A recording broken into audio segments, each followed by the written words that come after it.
number 2. What am I going to show you today? Miss Kay Evans is on. Let me just do a little side note. Kay Evans is our cave extraordinaire teacher, teaches here at Cave Club once a month, and Kay is the one who made that quilt. Kay, do you have any idea of do you remember what that quilt might be called? If you can let us know, that would be great. But yeah, so beautiful. So beautiful. All right.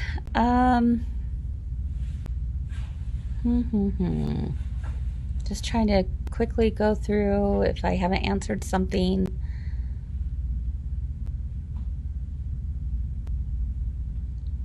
Oh, Jeanette said Carol replied at the club that she got it at blanket.com. So you might want to try that, blanket.com. Okay, for the paper doll pattern is what she's saying, what she's referring to. All right, so what am I going to show you today? I decided that I would show you how to make your own chenille, but let me do some clarification here. This is not the chenille as far as, you know, when I showed you chenille it, the trim that you add around to appliques. This is actually creating your very own chenille block. Oh, Kay Evans, pineapple. Oh, I didn't see your reply there, Kay. I apologize. Yeah, so I was right in saying that it's just a pineapple block, one after the other. Okay, so what you'll do, let me show you a picture here. Maybe this would help. If I have one.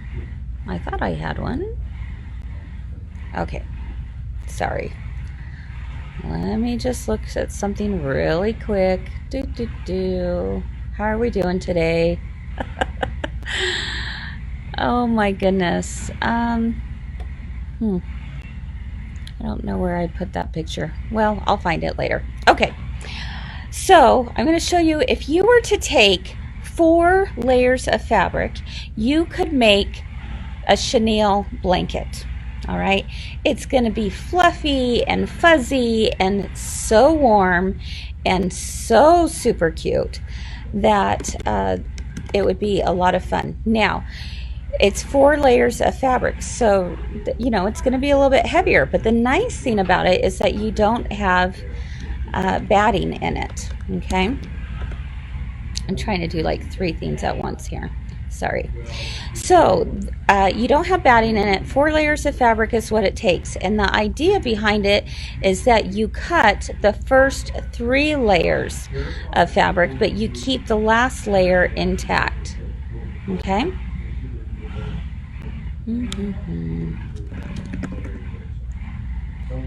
Oh, I think I found a picture for you. The nice thing about this technique is you can also do it as just an applique. So you don't have to do it as a blanket. If you're wanting to add a little bit of more texture to a project you're working on, then you might be interested in just doing a little applique, and it would be so cute. All right, so let me show you a picture of what I'm talking about when I talk about the chenille that I'm going to show you today.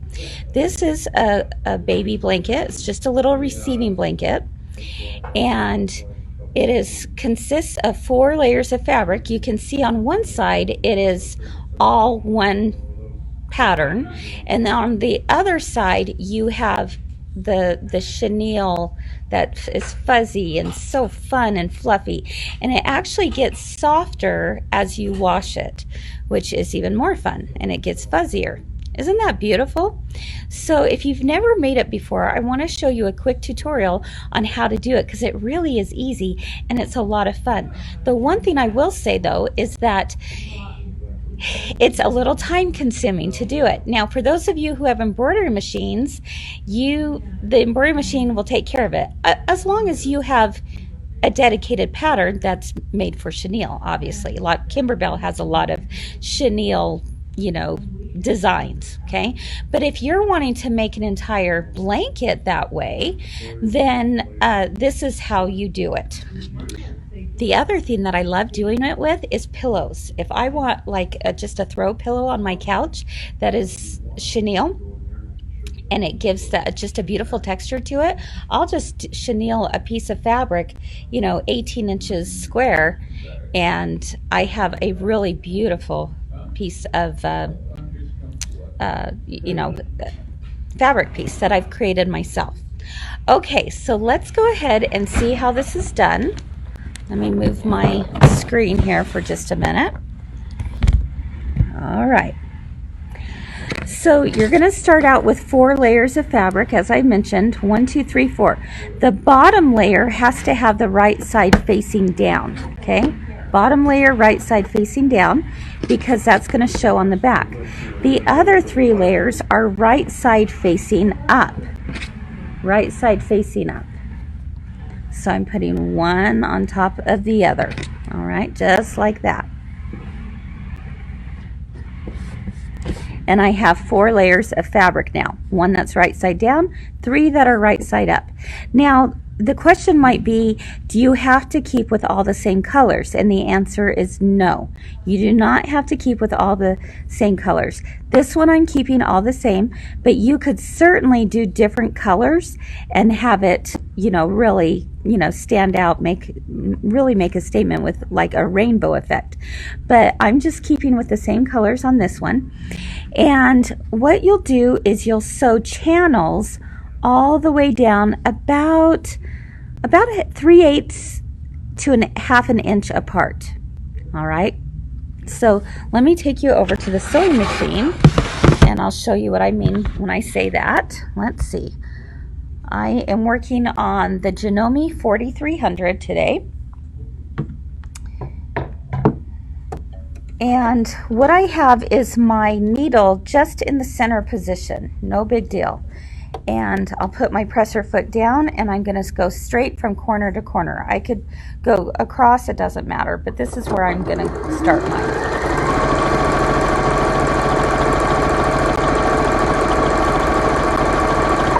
And I'll cut my threads. Pull it up. Now I'm going to use the edge of my presser foot as my guide, and I'm going to put the edge of my presser foot against that thread, that stitch that I had just sewn, and this is going to make just a small channel. Cut my threads, go back,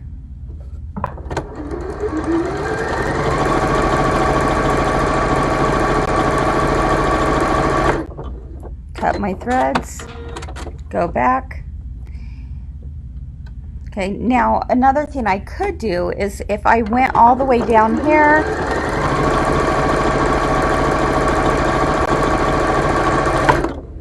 I could pull these up and turn it around and then go the other way.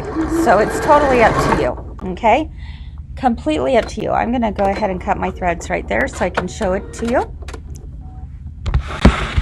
So you can see that all I've done is I've created these small channels in between. Again, about a 3/8 inch to half an inch, all right?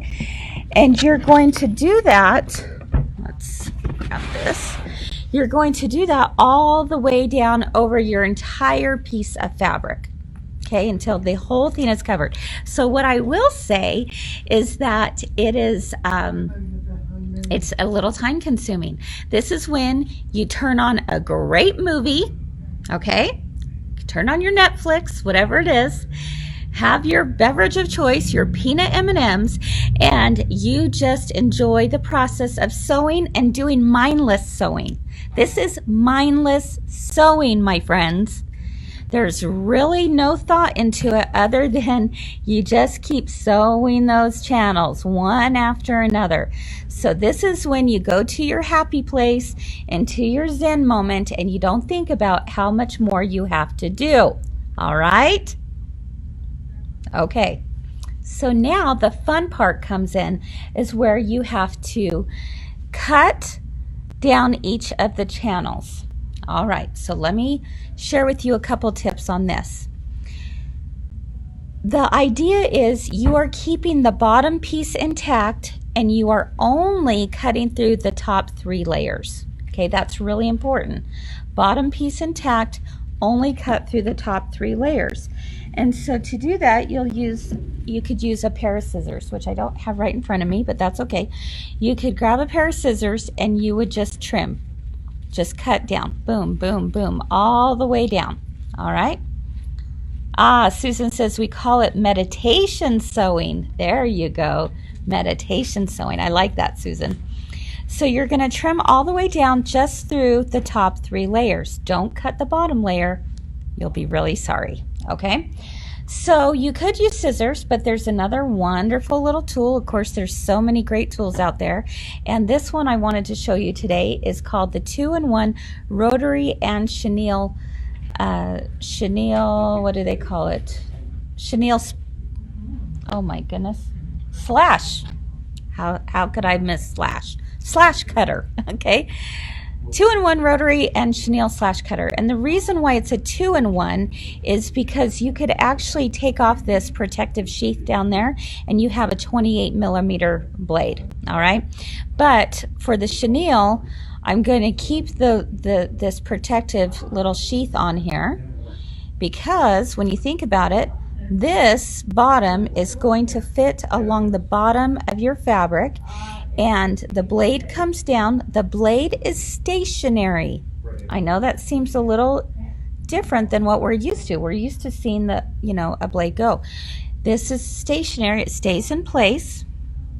All right. And what you do is you slide it into those layers. And you notice that the sheath is at the bottom. It's protecting it, and you just glide it right through. So I have a sample here I want to show you that I'm going to show you how easy it is to do it. The other tip I have is this one I have already sewn, and I've already cut some of the chenille, but I wanted to show you that if you are doing, whether it be a blanket, and I do say blanket on this one because this really, I wouldn't necessarily call this a quilt. We're not piecing anything together. So on this faux chenille blanket or whatever it is you're making, I like to actually keep my bottom layer a little bit bigger than the top 3. You don't have to, but the reason why I like doing that is because I like to have something to hold on to while I get that rotary cutter in there. I'll show you here in a minute what I'm talking about, but it's nice to have something to hold on to, because if I were just to cut straight from this, then usually what I find myself doing is taking a little pair of scissors and doing a little snip at each end so that I have a head start to pull that through. But by having a little bit of an bottom layer that's a little bit larger, now I have something to hold on to and I can just slide it right through. All right, so that's just a little tip. So you want to see how fun this is? This is a great way to get out your aggression, my friends. All right, so I'm going to take my blade and the little sheath here and place it right there into there. So you see my bottom layer is intact.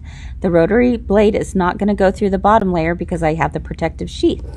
And now I have something to hold on to. Whoops. I'm going to press this down. And look how simple that is. And I'm going to do it again. Whoops. Kind of doing it at a weird angle here. Do you see how easy this goes through? It is so much fun. It is so rewarding, actually.